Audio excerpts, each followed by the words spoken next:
There are wars that begin with a single spark, and then there are wars that arrive slowly, night after night, until one morning the map itself looks different.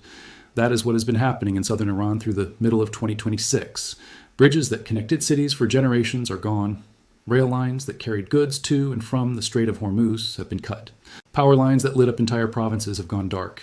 And in the span of just a few nights, the balance of a conflict that many hoped had ended earlier this year has shifted again, hard, in a direction that could reshape the region for years to come. To understand why bridges became targets in a modern war, you have to go back to what a bridge actually represents in a country like Iran. This is not just a piece of concrete over a river. In the mountainous and coastal terrain of southern Iran, a bridge can be the only way for fuel trucks, ambulances, food convoys, and military logistics to move between a port city and the interior. Destroy the bridge, and you do not just stop tanks. You stop everything. You stop grain shipments. You stop workers getting to their jobs. You stop children getting to school. And that is exactly why, when the United States shifted its strategy from hitting missile sites and radar installations to hitting infrastructure, analysts immediately understood that something had changed about the nature of this war. The renewed campaign did not come out of nowhere.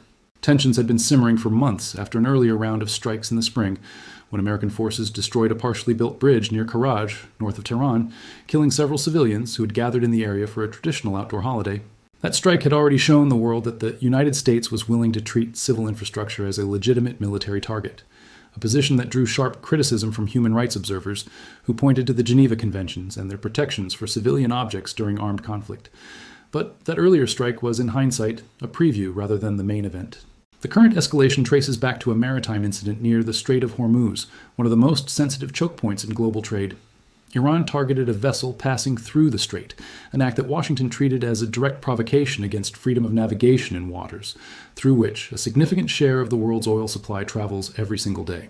Within days, the United States had launched a renewed and far more aggressive military campaign, one explicitly aimed not just at Iran's military capability, but at the physical connections that hold its southern coastline together.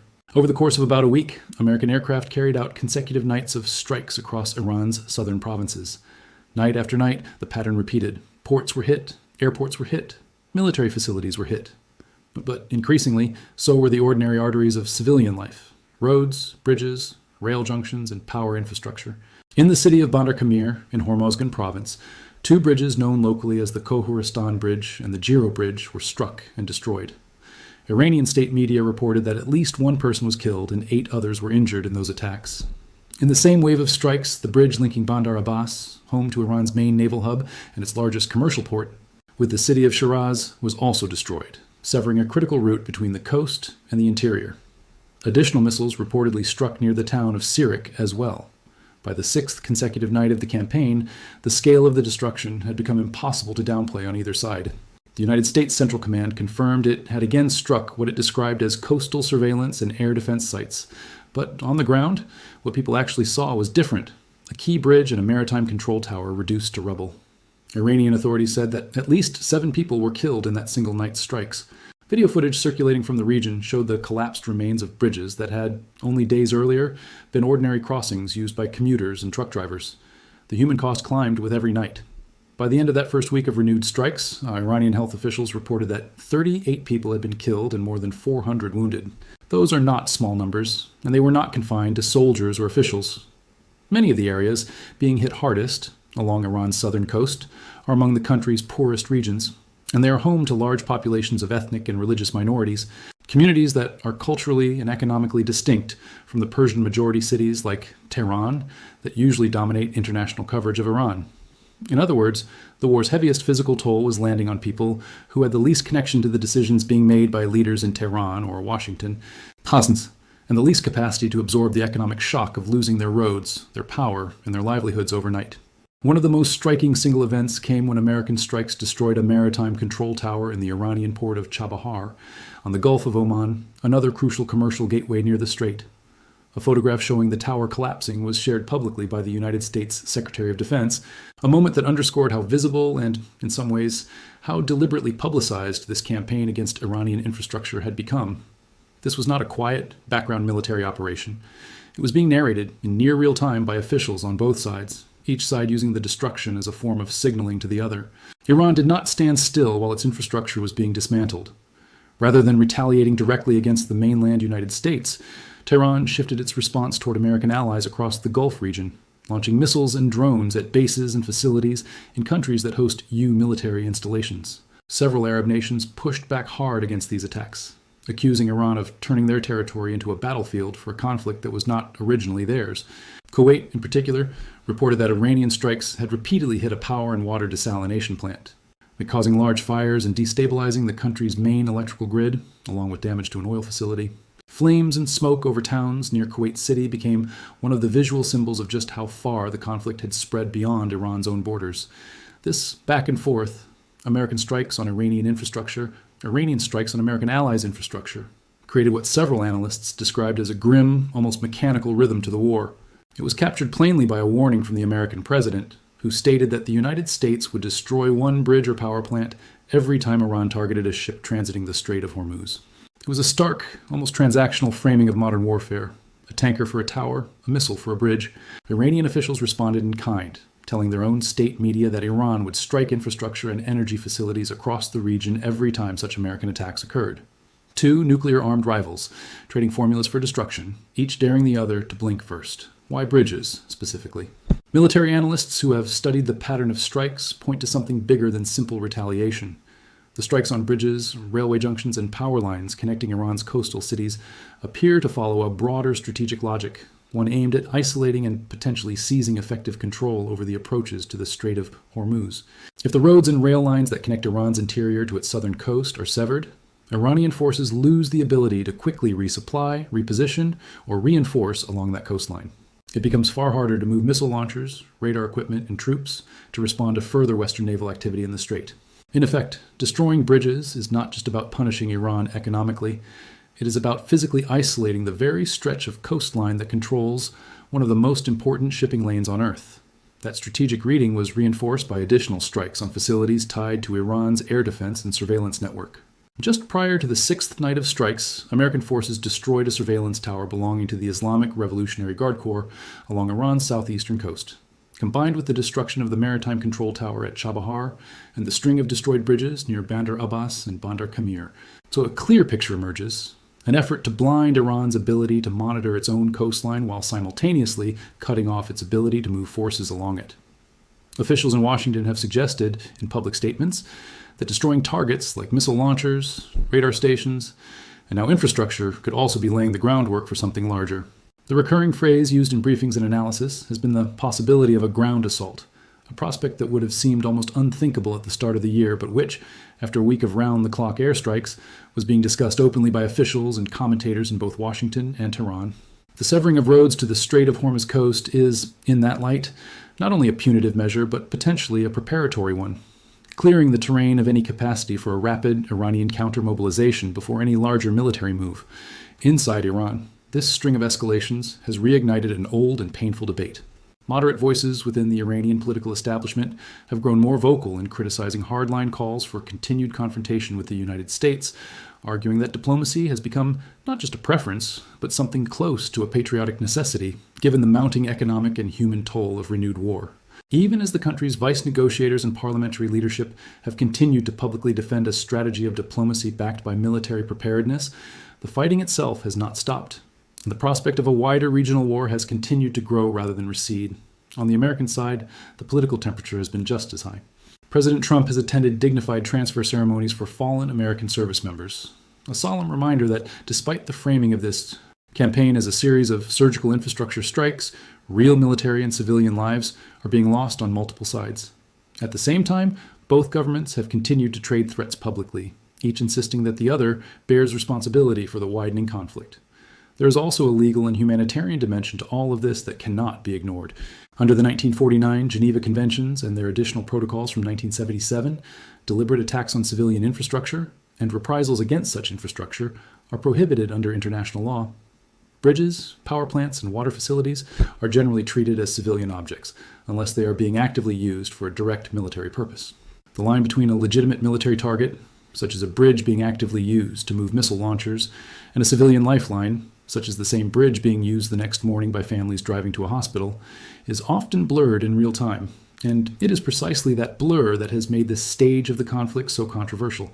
Reporting has noted that strikes have extended not only to bridges and roads, but also to nuclear facilities. The Bushehr nuclear plant, Iran's only operating nuclear facility, was reported to have suffered extensive damage, although authorities maintained it remained functional. A partially built nuclear facility at Darkhoven in Khuzestan province was also struck. Each of these events adds another layer of risk, since damage to nuclear infrastructure, even non-operational or partially built facilities, carries the potential for environmental and safety consequences far beyond the immediate blast radius. Meanwhile, in a separate but related development, authorities outside the immediate conflict zone have also been responding to the fallout of this widening confrontation. In one country, a new legal framework was used to formally designate certain groups linked to Iran, along with an unrelated foreign paramilitary organization, as prescribed entities under a national security law aimed at state-linked threats. Under that law, it became a criminal offense to express support for those groups or to provide them with material assistance, with penalties running as high as 14 years in prison for the most serious offenses. This illustrates just how far the ripple effects of the Iran conflict have traveled, reaching well beyond the Middle East and into the domestic security politics of countries thousands of miles away. So, what does all of this actually mean for the war going forward? A few things stand out clearly. First, the character of the conflict has shifted. What began months earlier as a campaign focused on missile sites, radar installations, and military facilities has evolved into something that also targets the basic connective tissue of Iranian civilian life: its roads, its bridges, its power grid, and its rail network. That shift matters enormously, both militarily and morally, because it changes who bears the cost of the war. Soldiers and military planners can adapt to the loss of a radar station. Ordinary families cannot easily adapt to losing the bridge that gets their children to school or the power plant that keeps their hospital running. Second, the geographic logic behind the strikes points toward a battle for control of the Strait of Hormuz itself, not just retaliation for a single attack on a vessel.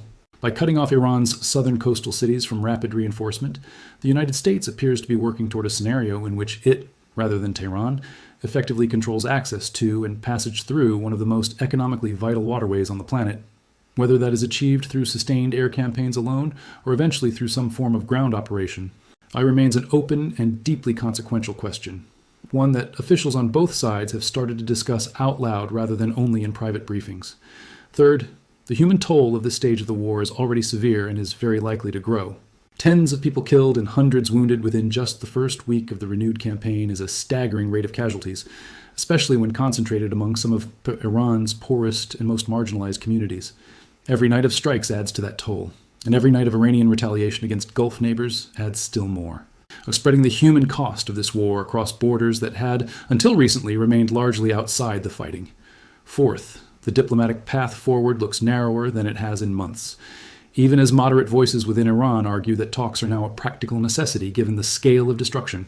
The daily rhythm of strike and counterstrike, a bridge for a ship, a power plant for a drone, has created a momentum of its own. Wars driven by tit-for-tat formulas like this can be exceptionally difficult to stop, because each side feels obligated to respond in kind simply to maintain deterrence. Even when both governments claim, at least in public, that they would prefer a negotiated resolution. What makes this moment feel different from earlier phases of the broader Iran conflict is not any single strike, but the cumulative effect of so many strikes landing in such a short window of time. A war that had, for stretches earlier in the year, felt contained and almost manageable from the outside, confined to specific military targets and specific retaliatory strikes, has, in the span of about a week, taken on the visible shape of something far more destructive and far less controllable. Bridges that had stood for decades came down in hours. A maritime control tower that had watched over a strategic port for years was reduced to a pile of collapsing steel and concrete, captured and shared almost as a trophy. Civilian casualties, already numbering in the dozens killed and hundreds wounded within days, continue to climb with each passing night. It's worth pausing on just how unusual it is for infrastructure destruction on this scale to be openly discussed, debated, and even threatened in advance by senior political leaders, rather than emerging only after the fact through independent reporting. When a sitting president states publicly that a bridge or power plant will be destroyed every time a specific provocation occurs, war stops being simply a matter of military strategy playing out in secret and becomes, in some sense, a matter of public policy, conducted in full view of global media and international audiences. That visibility cuts both ways. It makes the human cost of these decisions harder to ignore, but it can also normalize a level of destruction that only a year earlier would have provoked far greater international outcry. There is also the matter of what happens to a region once its physical infrastructure has been this thoroughly damaged. Even in the best case scenario, one where diplomacy prevails relatively soon and the current wave of strikes comes to an end, the physical reconstruction of destroyed bridges, damaged rail lines, and disrupted power grids would take years and enormous financial resources that an already strained Iranian economy may struggle to provide. Ports that once handled significant volumes of regional trade, connected by road and rail to the rest of the country, now face the practical reality of being physically cut off from the interior until new crossings can be built. For ordinary residents of cities like Bandar Abbas, Bandar Kamir, and Chabahar, the consequences of this war will not end the day the missiles stop falling. They will continue in the form of longer commutes, disrupted supply chains, damaged local economies, and the slow, expensive work of rebuilding what took generations to construct, and only nights to destroy. At the same time, the destruction of infrastructure along Iran's coast has broader consequences that extend well beyond Iran's own borders. The Strait of Hormuz is not simply a regional waterway. It is one of the primary arteries through which global energy supplies flow, and any sustained disruption there, whether from direct Iranian attacks on shipping or from a wider conflict that draws in additional regional actors, carries the potential to affect fuel prices and energy security far beyond the Middle East. That is part of why so many other governments, from Gulf Arab states caught in the crossfire to countries as far away as the country that recently proscribed Iran, linked groups under new security legislation. I have found themselves reacting, in one way or another, to a conflict that on the surface appears to be a bilateral confrontation between two nations, but in practice touches nearly every corner of the global economy and international security landscape. As of the most recent reporting, the situation remains fluid, and by most measures is trending toward further escalation rather than toward resolution. Strikes have continued on both sides. Diplomatic channels remain open in name, with figures on both sides continuing to reference talks and the possibility of negotiation. But the practical reality on the ground, night after night of destroyed bridges, damaged nuclear facilities, and rising casualty counts, tells a very different story from the one being offered in diplomatic statements. Whether the destruction of Iran's bridges in a single devastating night, or across this compressed and brutal week of strikes, ultimately marks a turning point toward a broader war, a prelude to ground operations, or simply another dark chapter in a long and painful conflict that eventually gives way to negotiation is something that only the coming weeks will make clear. What is already certain, though, is that something has changed. A war that had largely been fought against military targets has expanded to include the physical connections that hold together the daily lives of millions of ordinary people. Bridges that carried families to work, to school, to hospitals, and to markets have been reduced to rubble in a matter of hours. Power lines that lit up entire coastal provinces have gone dark. And in the process, the strategic map of one of the world's most sensitive and economically vital regions has been redrawn, not through negotiation or diplomacy, but through the systematic destruction of the very infrastructure that once connected it. For the people living along Iran's southern coast, and for the wider world watching the price of oil, the flow of shipping through the Strait of Hormuz, and the possibility of a far larger war, the events of these past several nights will likely be remembered as the moment the character of this conflict fundamentally changed. To fully appreciate how the world arrived at this point, it helps to step back even further beyond the immediate spring and summer of 2026 into the long history of tension between the United States and Iran. For more than 4 decades, the relationship between these two countries has swung between periods of uneasy quiet and moments of open confrontation. Economics, sanctions, proxy conflicts fought through allied militias across the region, and repeated rounds of failed or partially successful nuclear negotiations have all left their mark. Each side has, at different points, accused the other of bad faith, and each side has built its regional strategy around the assumption that the other cannot ultimately be trusted. The decades-long backdrop matters here because it explains why, once a single maritime incident near the Strait of Hormuz occurred, both governments moved so quickly toward large-scale military action rather than toward extended diplomatic maneuvering. There was little trust left in reserve to draw upon. The Strait of Hormuz itself deserves particular attention because so much of this conflict's strategic logic revolves around it. It is a narrow channel of water separating Iran from the Arabian Peninsula, and at its narrowest point, it is only a few dozen kilometers wide. Yet an enormous share of the world's seaborne oil and a significant portion of global liquefied natural gas shipments pass through it every single day. Any nation that can threaten, disrupt, or control movement through that strait holds enormous leverage, not just regionally, but globally, because energy markets react almost instantly to any sign of instability there. This is precisely why an attack on a single vessel transiting those waters could trigger a military response as large and sustained as the one that followed. It was never really about one ship. It was about what that ship represented, the vulnerability of a choke point that much of the global economy quietly depends on functioning smoothly day after day without interruption. Understanding that background also helps explain the shift toward targeting bridges, rail lines, and power infrastructure, rather than simply continuing to strike missile batteries and radar stations. Military planners on the American side appear to have concluded that as long as Iran retains the physical ability to rapidly move equipment and personnel along its southern coastline, any temporary damage to a missile site or a radar installation can be repaired or worked around within days. Infrastructure, by contrast, takes much longer to rebuild. A destroyed bridge cannot simply be patched overnight. A damaged rail junction cannot be quickly rerouted around difficult coastal terrain. By targeting these longer-term structural assets, the campaign appears designed to produce an effect that lasts well beyond the immediate news cycle, an effect that could shape Iran's military options along its coast for months or even years to come, regardless of how the broader diplomatic situation evolves. This approach is not without precedent in the history of modern warfare, though it remains controversial each time it is used. Infrastructure has been targeted in past conflicts precisely because of its dual-use nature. The fact that a bridge or a power plant serves both civilian and potential military purposes at once. Defenders of this kind of campaign argue that disrupting an adversary's ability to move troops and equipment can shorten a war and ultimately save lives by preventing prolonged grinding ground combat. Critics argue that the civilian cost of this approach is almost always disproportionate to any narrow military benefit, since ordinary families depend on those same bridges and power lines every single day for reasons that have nothing to do with the war being fought around them. Both of these arguments are being made right now, loudly, by different camps of officials, analysts, and commentators watching this conflict unfold, and neither side of that debate has fully carried the argument in the court of international opinion. The involvement of Gulf Arab states adds yet another layer of complexity. Countries like Kuwait, Qatar, Oman, and Jordan host American military installations, a legacy of decades of security cooperation between Washington and its regional partners. That cooperation has, in this conflict, made those same countries direct targets for Iranian retaliation, even though their governments were not the ones who ordered the strikes on Iranian bridges and infrastructure in the first place. Kuwait's experience illustrates this dynamic vividly. Iranian strikes reportedly hit a power and desalination plant there repeatedly, an attack with consequences that extend well beyond any single military objective, since desalination is often a matter of basic water security in Gulf nations that rely heavily on converting seawater into drinking water. Damage to an oil facility compounded the disruption further. For a country like Kuwait, watching its own energy and water infrastructure catch fire because of a conflict between two other nations has understandably provoked anger and frustration. And it has placed additional pressure on regional diplomacy, since Gulf states now have a direct incentive to push both Washington and Tehran toward de-escalation, even if their own leverage over either side remains limited.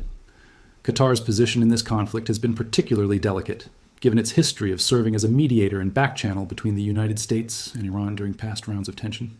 Reports have circulated of claims regarding military action against Iran in relation to Qatar, claims that Qatari officials have firmly and categorically denied. This kind of contested reporting, where different governments offer conflicting accounts of what has or has not happened within their own borders, has become a recurring feature of this stage of the conflict.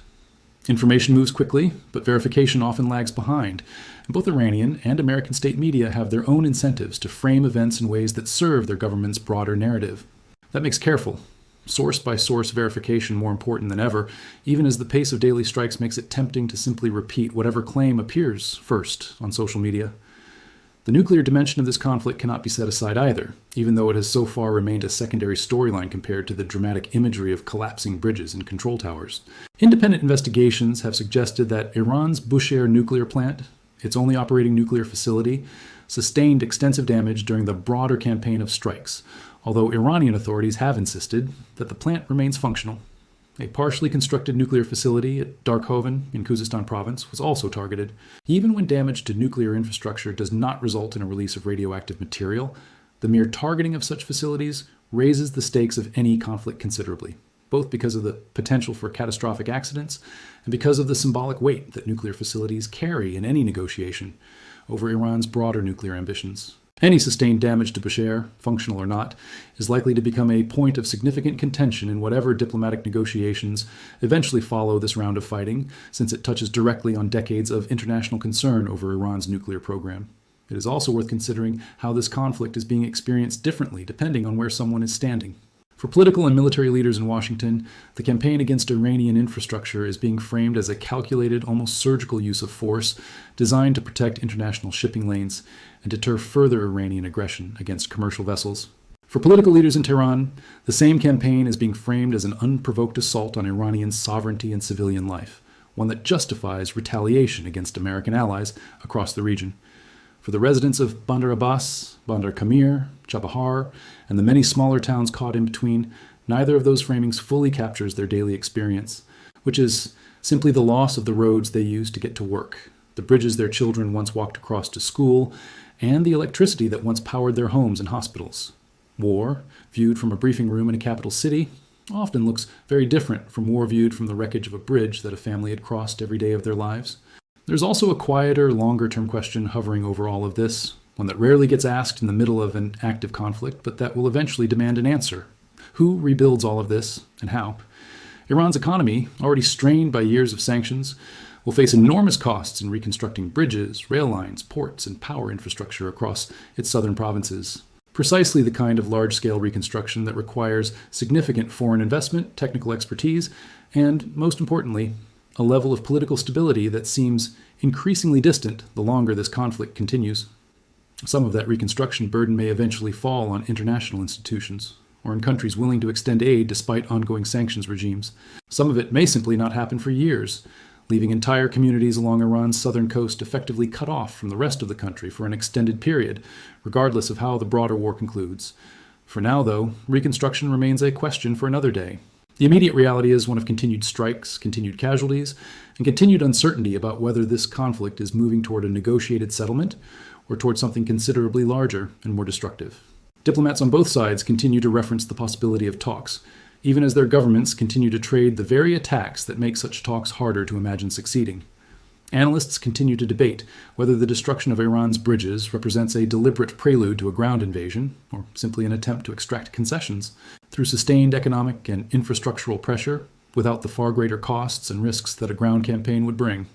And ordinary people, on every side of this conflict, from southern Iran to the Gulf states caught in the crossfire, continue to bear the heaviest and most immediate cost of decisions made by leaders who, for now, still are not talking directly to one another. It is a sobering reminder of how quickly the rules of a conflict can shift, and how much can be lost, physically and human, in the space of just a few nights, when infrastructure itself becomes the battlefield.